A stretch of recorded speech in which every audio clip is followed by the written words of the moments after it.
Hi, we are here at the Strom Farm today for our Farmer in the Field visit, and this is Mrs. Green, and I'm here to talk with Farmer Strom about all of the machines that help him work on his farm.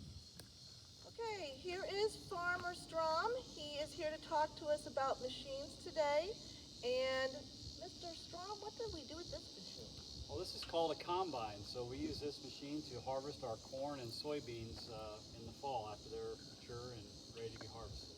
So it will pick two different kinds of plants. You don't have to have two different machines, one for soybeans and one for corn? Nope, it's the same machine. You have to have two different kinds of headers. So the header that's on this machine is for picking corn plants.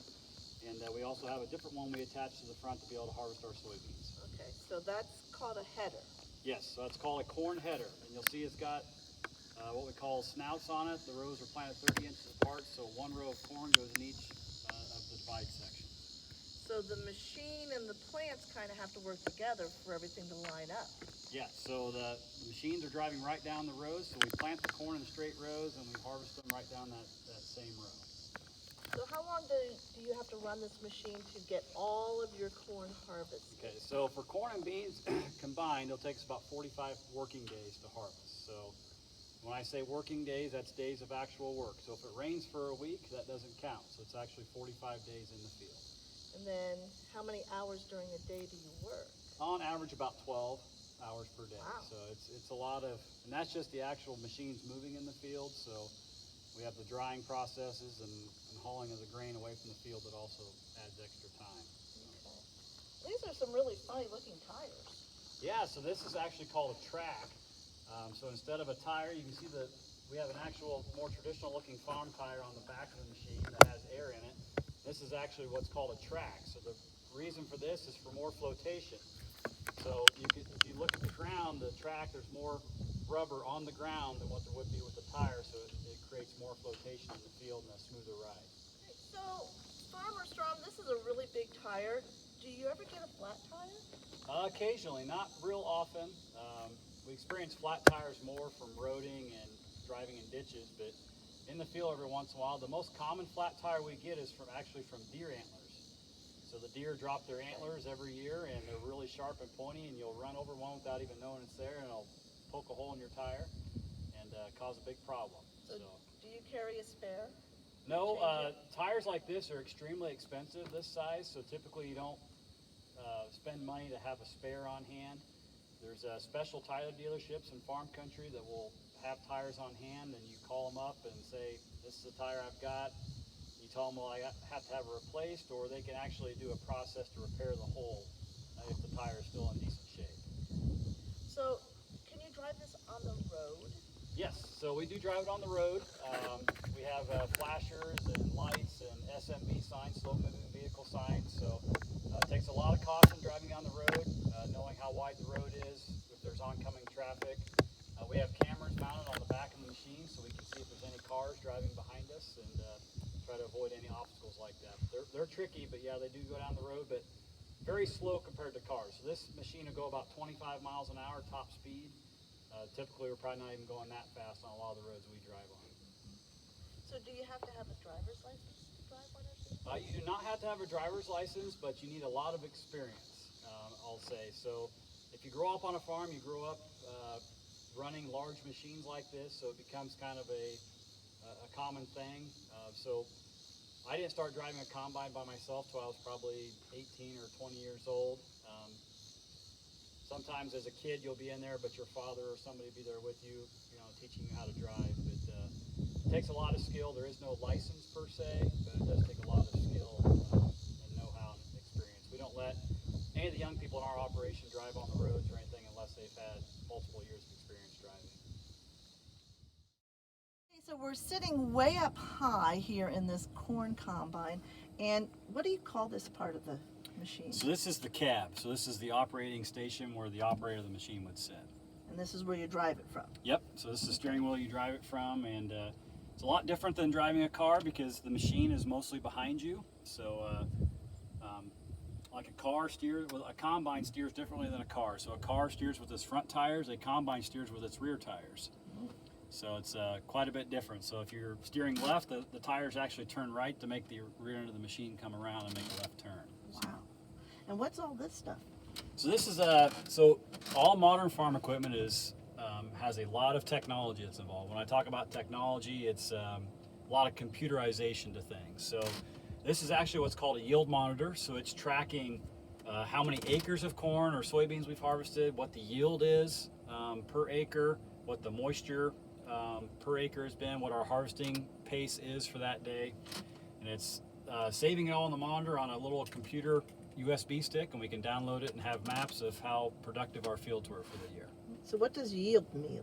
So yield is it's how much corn or soybeans we are getting off each acre. So an acre is 43,560 square feet, which is the size of a football field.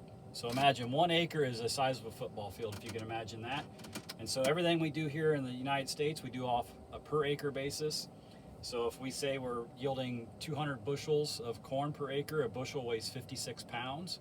So you take 200 times 56, so you have 10,000, 11,000 pounds of actual corn per acre coming off that field. So it's kind of how you measure how much you're growing. Yes, exactly. So.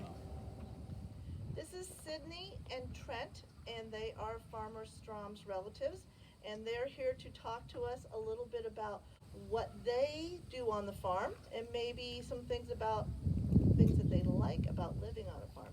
So Sydney, what do you do on a farm that you could share with us? Well, on Wednesdays we're here at the farm with my mom, and we like to ride around on the rangers here, and we like to help out the guys who work here on the farm. We like to be in the fields at harvest time, riding in the tractors and combines, those types of things. And Trent, do you see yourself being a farmer someday? Yes. So what do you like about farming? I like to help my grandpa when we're in the shop, and then I like to go in the field and ride when they're harvesting. So you've been in one of these combines and have been riding? We were just talking about that. Yeah. Yeah. Have you gotten to drive it yet? Yes. You have. And how old are you? I am 12. 12 years old, and he was driving that monster machine. And how about you, Sydney? Have you been driving the machines? Yeah, a little bit. You feel pretty confident? Can you take it out on the road? I don't know about that yet. So what do you guys like about living on a farm or living in a farm agricultural environment, Sydney?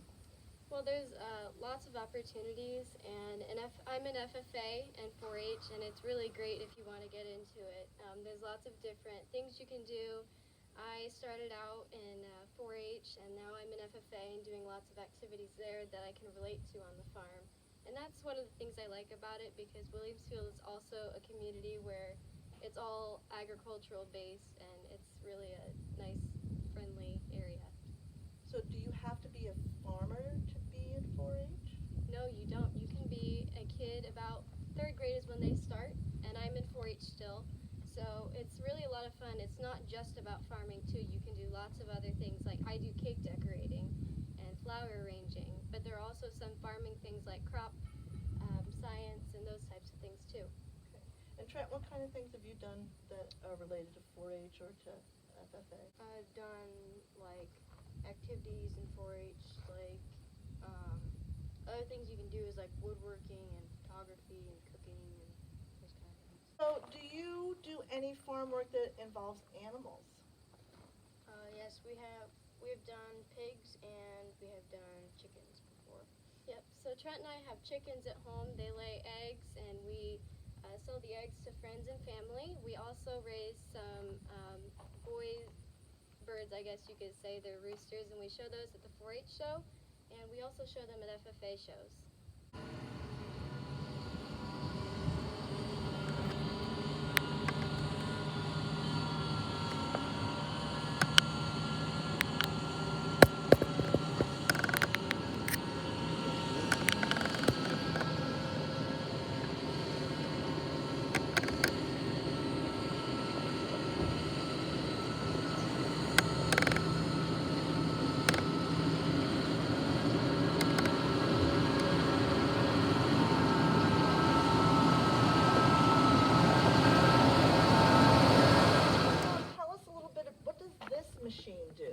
Okay, so this is called a tractor, and it has multiple uses on the farm. So the tractor is just basically a power source to pull your implements on the farm.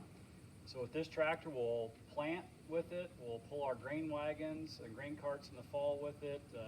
We can do other various tillage or other practices in the field. So basically whatever you can hook onto it, you can pull with it. So it's mostly used to pull something? Yes, Hi. so it's set up just to pull machines and also has technologies and computers built in to help operate those machines. Okay. How many people can fit up in there?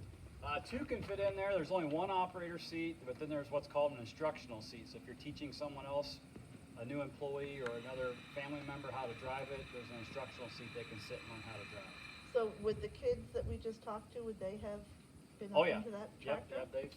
They spend a lot of times sitting in the tractors, and this is where they're getting to the age we're teaching them to start to drive them. So we'll sit in the instructional seat while they learn how to drive. So. And can this one go on the road also, like Yes. the combine? Yep, it can go down the road.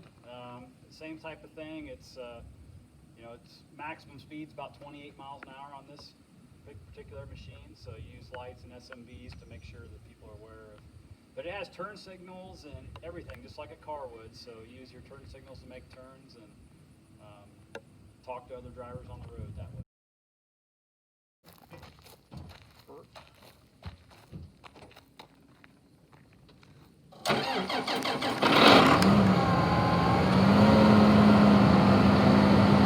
So Farmer Strom, thanks for having us out today. You're going to be using these machines, I would presume, pretty soon?